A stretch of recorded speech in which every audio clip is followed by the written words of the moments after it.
Hi, this is Jan's Stampin'Cafe. I'm Jan. Thank you for watching. When I purchase stamps, I like to know that I can use them over and over and make them look different with a variety of techniques. The stamp set I'm using for today's card is the Hand Penned Petals from Stampin' Up's 2022 catalog. I posted a video of this stamp set recently focusing on the distinctive stamps. The beautiful outline bouquet will be used today with watercolors.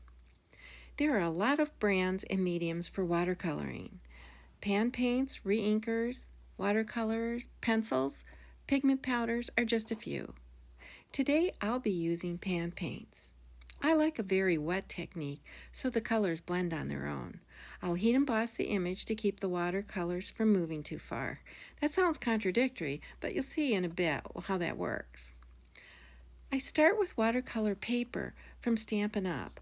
On one side, the paper is more textured than the other. I'll use the smoother side. Before stamping, I prep the paper with an embossing buddy. This will leave a powder that helps the embossing powder not stick to oils from my hand where I have touched the paper or any other things that might attract it, like static. The embossing powder will only stick where the ink is. The bouquet image was stamped in two corners with Versamark ink, and then I heat embossed with black embossing powder. Versamark ink is a clear ink that will remain sticky and hold the embossing powder in place until it's melted with the heat tool. If there's errant embossing powder, it can be brushed away with a small brush prior to applying the heat.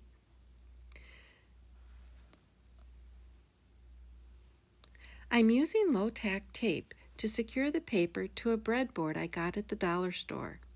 I began using the breadboard for coloring and then found it useful for watercolor painting as well. By adhering the paper to it, you can prevent warping while the paper's wet, and there is a handle so I can move it around easily. I'm using silver black label brushes number 4 and number 8 and pan paints from SAKURA Koi. I have a paper towel handy for quick pickups too. I'll be working in small areas, wetting each area as I go, then dropping paint on the wet paper. I love a very wet technique. Watching the water move the paint on the paper is what I like best. Okay, this is just going to be me playing. I don't claim to be a proficient watercolorist. I've taken a few classes and learned a little, and it's just a card, not a museum painting. This is about me using my stamps in a different way and truly enjoying it. Later you'll see that I have trouble learning when to quit fiddling with it. I think most of us do. For now, I'm going to turn on some music and hope you will relax and enjoy watching me, an amateur, paint.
wasn't sure I liked my painting, so decided to return to the project the next day.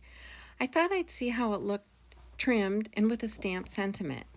I ended up loving it the more I looked at it, so I continued to layer it simply on black paper with a smoky slate card base and a few drops of shimmery crystal effects. Every paint session is a learning experience and cannot be reproduced. I painted this idea 2 times, and look how different each one is. Just have fun and find a new way to enjoy your stamps. And the best advice I can give is just start playing with what you have and see if you enjoy painting. Picasso didn't intend to become a master, he just painted. I hope you've enjoyed another way to use the hand penned petals. I'll be featuring this stamp and die set in more videos, so check back to get more ideas on stretching your stamps. Supplies I used are listed below. Thank you for watching. Click on the link to see the distinctive hand penned petals video. Click on my face to subscribe to my channel, and please visit Jan's Stampin' Cafe Facebook group. There's a great group of crafters with wonderful ideas. I'll be back with another video soon. See you then.